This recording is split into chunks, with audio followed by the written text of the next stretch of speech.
Here's your host, Zita Christian.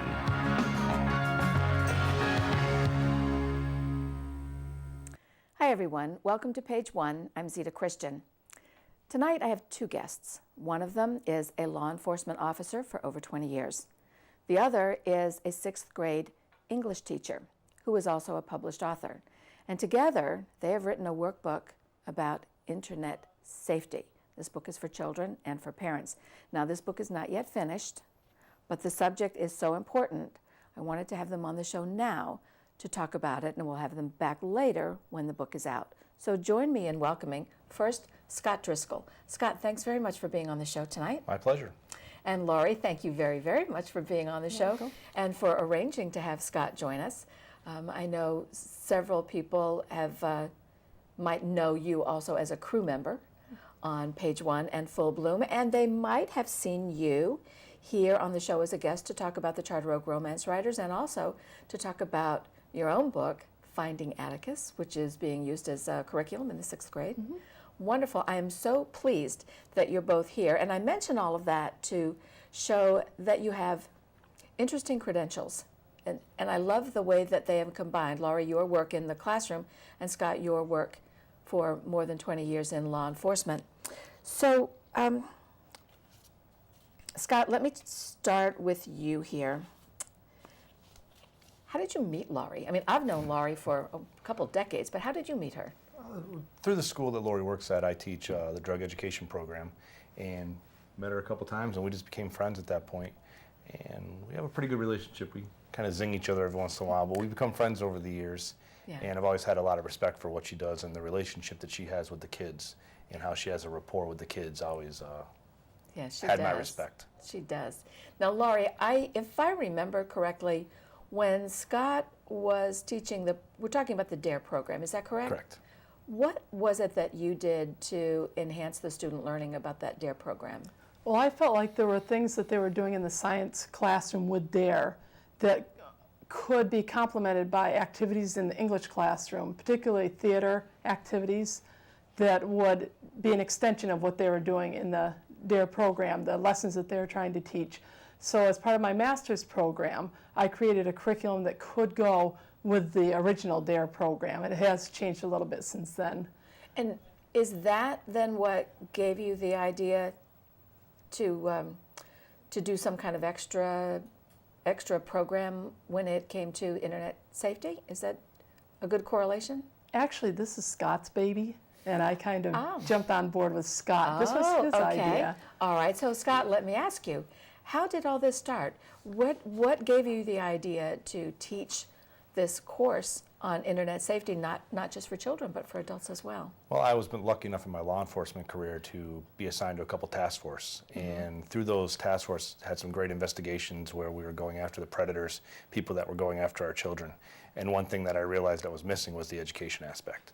So I started to put together presentations to educate not just kids, but parents. And had this book in mind for a long time that it could be a resource for parents, it could be a resource for the education systems to teach kids about this important topic. Mm-hmm. So I found out about Finding Atticus and talked to Laurie, and it was a great fit. And we just started working together, and it's been a great combination ever since. Yeah, I imagine, Laurie, because you and I have known each other for a long time through the Romance Writers, that you get a number of people coming up to you and saying, I've got this great idea for a book. And oftentimes a person does have a wonderful idea, but part of the joy of seeing a finished project is doing the work yourself. So my guess is there have been a number of times that you, like me, have encouraged the person to, where to find a resource to tackle the project. What made you, in this case, say, this sounds interesting, I do want to be involved with this? Well, at first, I said to Scott, I have to think about this, because when you're collaborating, that's a whole different situation than when you're writing it alone, as you know. And we have known each other a long time in the classroom, on the basketball court. We won't go there. But I knew that Scott also has great integrity, and it was just a matter of, this is a book. It's a little different than talking in front of the kids. Could we do it together? And so we sat down a few times, talked about what the concept was that he had, so that I could see if I could wrap myself around it, because he's very inspired by that, and so am I, because I like to keep the students safe. But just I needed to be able to buy into his idea, and I liked his idea. So then we decide on format after that, and it took us a little while, but once it clicked. Well, I want to stop you for a minute and go back. In fact, Scott, let me ask you, since this was your idea, Okay. what was your initial idea for the format of this book? My initial idea was just to come up with some fictional vignettes, shall we call them, that are based on real life situations that I've seen kids go through. And that's what started the whole process. And Laurie really wrapped herself around that, and then we kind of grasped it into not just what you can learn from that one thing. We added educational elements to it, that there's going to be quizzes or challenges that the families can do together. And it kind of just snowballed from there. But my original thought was just fictional stories based on real life situations where we could kind of almost recap what could have went wrong, or the safety things we can learn from it. And Laurie just took it to the next level, and it's been a great process ever since. All right, Laurie, what's the next level? What happened from the idea of the fictional stories? I took Scott's vignette idea, and the first one I wrote, because we were still trying to work this out, it was kind of interesting, because he told me what he was looking for this one chapter. So I said, okay, I can do that. And I went home and I wrote it over the course of a few days, and I thought, okay, I think I've done what he wants. So I sent it off to him, and he was very kind when he wrote back, and he said, this wasn't exactly what I was looking for. So he said, I really thought it was going to be longer. And here I was afraid I was doing too much. And I said, oh, you want longer? No problem. And so the next time I sent it to him, he said, okay, bingo, that's what I had in mind. And this piece that you're talking about, that's the narrative story, like right. the fictional piece? Right. But then I came back to him after I wrote that, and I said, okay, the teacher in me is kicking in now. And I knew what part he was going to be playing with his section of it. And I said, I feel like we need a little section where the parents and the kids have to stop and think about what they've read. And whether it's that they do a little puzzle or they have to answer questions, something where they can work interactively to go back at what they've read and think about it and decide how it fits into what they maybe are doing or what they've learned. All right, I want to switch gears here just for a minute to put some of this shaping of the book into context. Scott, tell me, based on your experience in this whole world of internet safety, what are some of these dangers that children are facing? Well, when it comes to internet dangers, it depends on the age group of the kid too. There's different concerns for each age group. You take a middle school kid who's just starting to get into Facebook and sharing personal information.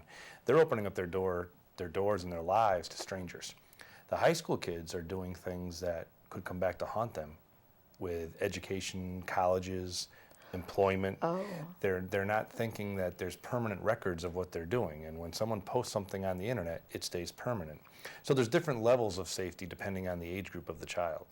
I'm starting to see elementary school kids with social networking sites like Facebook and MySpace. They're way too young. That is where strangers are communicating with our kids.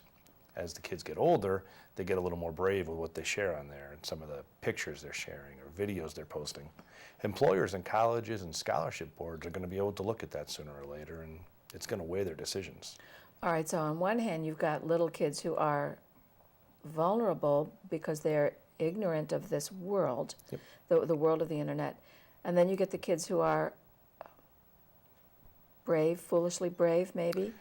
And then you've got kids who are just simply not thinking that there are long-term consequences. Unfortunately, there's a lot of non-thinking, and not that the kids are not smart, because they are.